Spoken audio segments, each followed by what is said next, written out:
Hey, welcome back. You know what time it is. It's time for us to talk about the Denial of the Day video podcast with the Bellator boys. And the crew that I got with me is Casey. He's here somewhere in the room. And the person that we can't see because they're in the Bat Cave is Chris, our claims manager. Chris, are you there? I'm here. How's it going, everyone? Good, buddy. Good to see you guys. Hey, we have gotten so much good feedback related to our podcast and the information that we're giving out because we really want to help 1 million people. That is our target. So if you could like this, comment, share, or subscribe to our channel, that would be amazing because we want to get it out to the people that need the help most. And with your help, we can do that. So thank you so much. Casey, we're talking about something really interesting today that really relates to contractors specifically and how we kind of piece an estimate together and maybe some things that they're forgetting that they could add in some of those types of items. What would you say? And Chris, thank you for bringing that up. What would you say? We're just going to go over this as one of our show and tell objects here and kind of just go through it really quickly. But give us a few pointers, Casey, since you're the master estimator in our team. Awesome. Thanks, Taylor. Yeah. So one of the things, the first tip I would offer to any of the contractors is I would try to organize the estimate in a way that someone who's never been to the property, never seen it, can digest it. And usually a good starting point is going to be to make your estimate mirror or parallel the carrier's estimate. It just makes it easier to read. And then they can compare side by side, and it just honestly makes it, kind of dumbed down and simplified. That way they can Yeah. review it and compare line to line. So tip Well, number one, organize yeah. it the same time. Awesome. So with that tip, what I want to say is we're not here to placate the adjuster. We're not here to do their job for them. But the tip that Casey just gave you is gold, that the easier you can make it for them, the easier they make it for you. We've experienced it time and time again, over and over again, because guess how many claim files these adjusters have on their desk? Casey, you used to be an IA. Give me a rough number what you think today is, because we know these people are overwhelmed.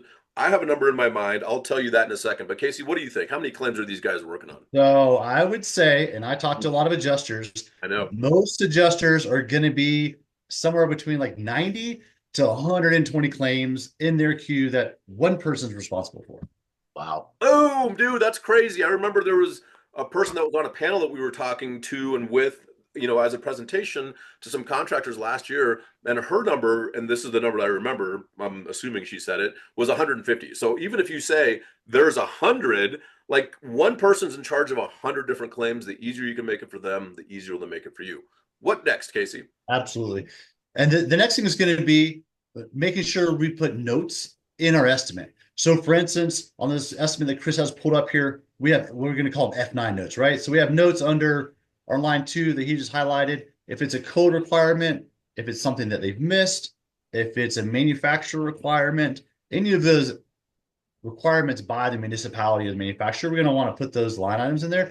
And again, that'll bring attention to the adjuster. Hey, this is why, this is how we justify a high grade impact shingle or whatever the item might be. So making sure we have good notes in there, and again, makes it easier to get it paid and get it reviewed.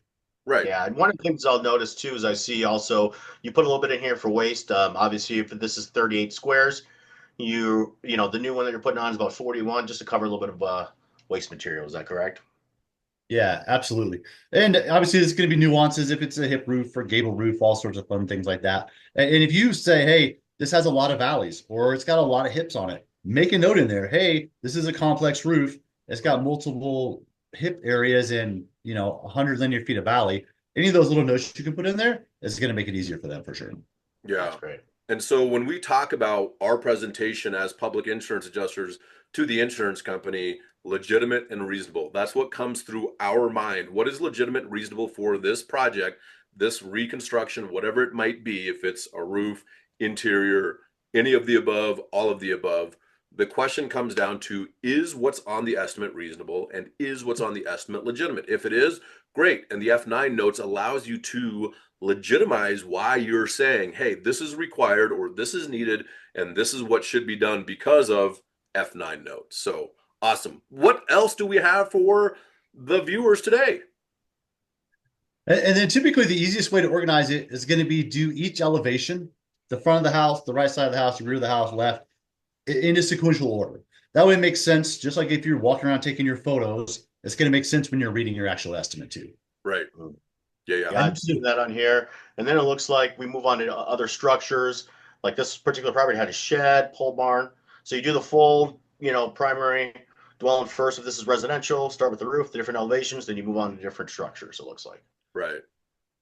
Yeah, and so the easier you make the estimate to read for the adjuster as they're working through their 100 freaking claims, the more likely it is that you're going to get what you want. And again, our job isn't to do their job, but our job, if we can make their job easier, our job is a lot easier too. So that's what I always work on is, hey, how can I make my life and my job easier? It's because I'm making their life easier too.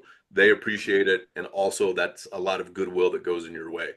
I'm going to give you the last word, Casey or Chris, and then I'll wrap it up. Go ahead.